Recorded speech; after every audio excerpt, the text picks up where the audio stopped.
It also is avionics. Door here on the side, and up goes up in the middle in the bomb bay.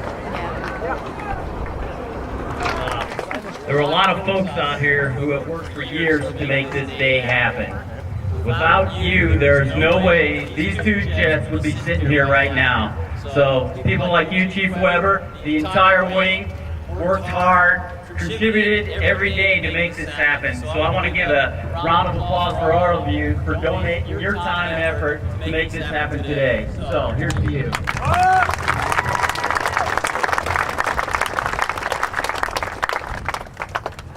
Let me just say one other thing. You know, there's very few times in your life that you have an opportunity to be a part of history. You all are part of history today. You can go back and tell your kids about the day that the Raptors showed up at Holloman. You need to be proud of that, and you need to remember, just like Pigpen said, there's no enemy out there that when we together as a team put these jets in the air, we won't go out there, execute, and deliver the mission that our senior leaders and our nation's asked of us. And that's because of all of you. So thanks for coming out. Let's have a good time today, and Friday will be even bigger. See ya. Mike Hernandez from the 7th Fighter Squadron Command. Well, the F-22 is obviously here at Holloman today. It's the greatest fighter aircraft in the world. It's better than anything we've ever seen, or that's on anybody's drawing board anywhere. So we're really, really excited to have it here. I think it's going to be a great step for the base. It's definitely a great step for the Air Force. Describe why it's better, if you would, than any other fighter jet outfit. Well, because it can do things that nobody else can do. It can go high, it can go fast, it can go slow. It's stealthy. It has a fantastic speed of avionics. Everything's very well integrated, making the pilot a much more effective operator than he could have been in a previous airplane. In addition to that, it's easier to maintain, has a better logistics footprint, making it more deployable, and thus being able to allow us to get the airplane where we need to faster with less resources. And if you could tell us, why does this such a First of all, I mean, what's so special about this? This is really a new start for Holloman Air Force Base and the Tularosa Basin. As the wing has transitioned from the F-117 to the F-22, this is now the start of a new legacy for everyone in the basin, and that we've transitioned the mission to an air dominance mission, which is all about providing freedom to maneuver, freedom from attack for all our soldiers, airmen, and Marines. And that's a huge capability that our Air Force brings to our nation.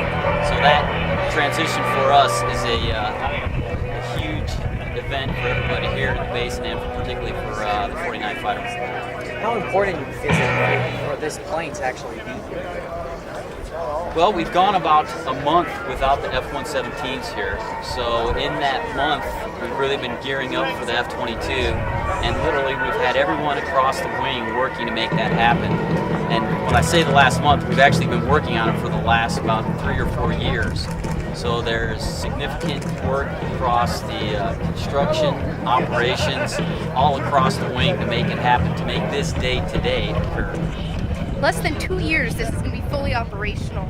I mean, where do you go? I mean, well, there's a lot of moving parts to make the entire operation go from just having 2 airplanes on the ramp to being fully operational. That entails everything from training our maintainers, those folks that provide fuel for the airplane, our airfield operators, and then naturally you have the pilots that we need to train up. So that whole plan is linked, integrated, and synchronized so that we can deliver the combat capability as our senior leadership has desired of us. Well, the 117, which is a great airframe, was designed primarily to deliver air-to-surface ordnance. This airplane has that capability along with a significant air-to-air capability. So if we need to, we can fight our way in, we can take down red adversaries as required, put bombs on target, and then egress with air-to-air weapons capability still. So significant difference in terms of mission capability, and then additionally, the maneuverability of this airplane is the best in the world. There's no airplane that can compare. what advice would you have for someone who would like to come here, perhaps one day fly? I think the most important part is first to educate themselves and ask questions. Come out and talk with our airmen, get an understanding of what we do day in and day out. And I think the most important thing I would tell them is you've got to have a desire to serve. You want to serve your country and go out there and protect our rights and our freedoms. This is the place to do it. You said within 2 years you're going to have 20 planes here? Well, actually, by 1 November of '09, we're supposed to have our first squadron operation.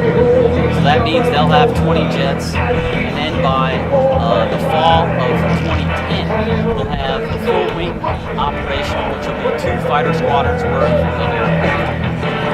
Is there anything else you'd like to add that you have left out? Well, I think it's important to understand that for Tularosa Basin, the state of New Mexico, this is a huge event. This airframe, along with the airmen, are going to be here for years, and that's largely due to the support of our local community, our state congressional leaders that have understood how important Holloman Air Force Base is to the state of New Mexico. So we greatly appreciate their support.